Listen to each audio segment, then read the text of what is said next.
Hello again. Here is my last tip to keep you swimming toward success in this class.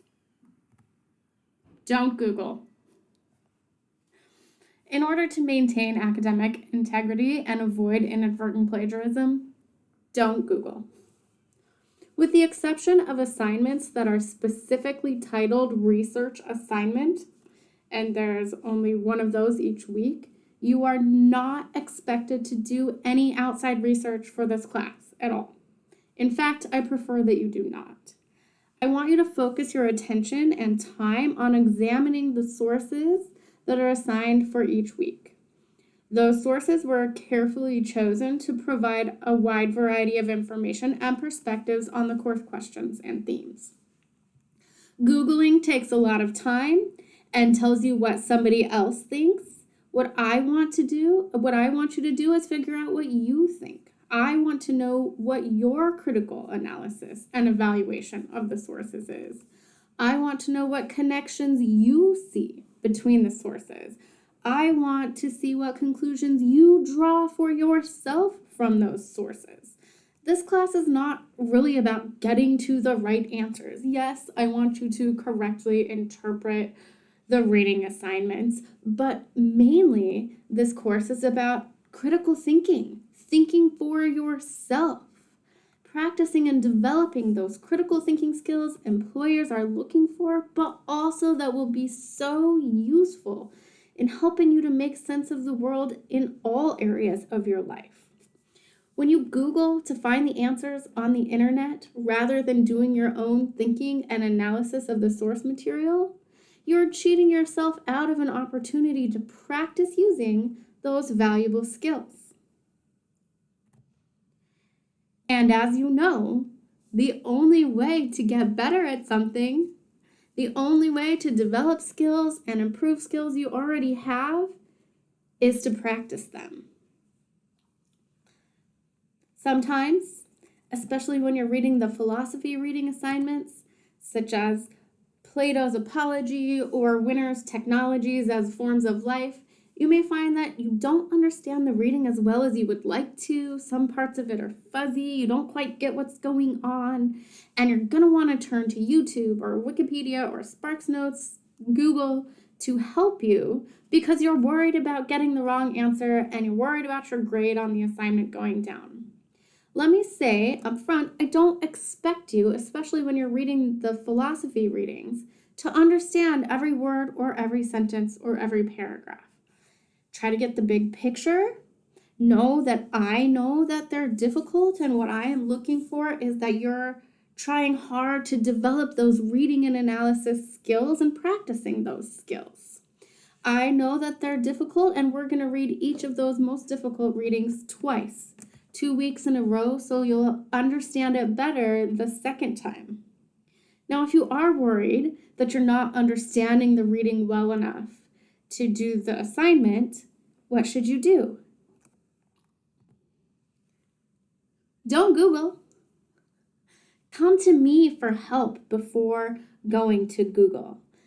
I am better than Google at helping you practice those critical thinking skills rather than doing your thinking for you and just telling you what to say.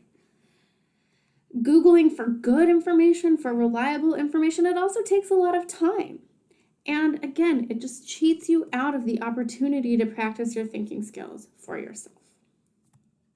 However, if you just can't stop yourself, and you just have to do an internet search, look up something on Wikipedia or you find a YouTube video to help you understand the reading.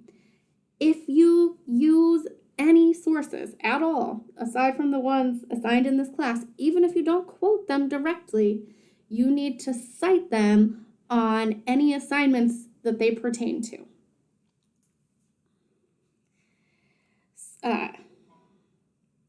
Let me say that again.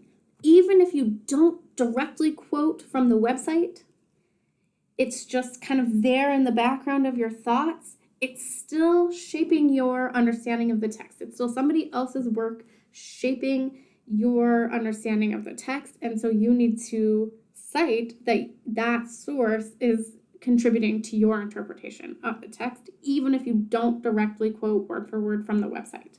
So if you looked at SparkNotes or YouTube or Wikipedia or anything at all that could have influenced and shaped your interpretation of the source material, provide a full citation for that source. Will I love to see SparkNotes or YouTube cited in your journals or debates? Not really. But if you use them, cite them, because otherwise, now failure to cite them is plagiarism, and that's a big deal. Plagiarism, according to the SAU handbook, is the intentional or unintentional presentation of another's words, ideas, or data as your own. Examples include using phrases, sentences, or paragraphs from a source without quotation marks, paraphrasing, or using information, views, or concepts from a source without proper citation. Even another person's analysis, explanation, interpretation of a text is their own work. When this analysis and interpretation shapes your own, even if you don't directly quote the website, if you don't let us know that that website is helping you to explain the text, you are plagiarizing. Even if you don't do it intentionally. Plagiarism does not have to be intentional. You can plagiarize without knowing that you are doing so. If your writing presents another person's work, including their explanation or interpretation of a class source, in a way that it makes it seem like it's your work. Please see the plagiarism policy on the syllabus, and if you have any questions, especially about unintentional plagiarism, let me know. The best way to avoid plagiarism is simply to do your own analysis and examination of the class sources. Remember that you are practicing skills. You don't have to be great at them right away. You don't have to understand everything about every source right away, but you won't get better at these critical thinking skills, at this analysis and interpretation skills, if you cheat yourself out of the chance to practice by Googling.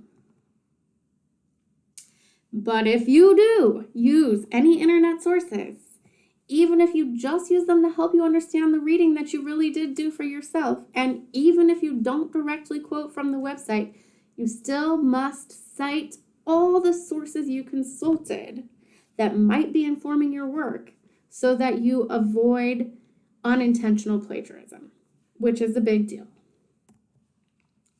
All right, that was my last and final tip. Sorry this video was a little long. Again, I just really want to encourage all of you to keep in communication with me. If you don't understand a reading or an assignment, reach out to me for help. I want to see each of you succeed and get the most out of this class that you can.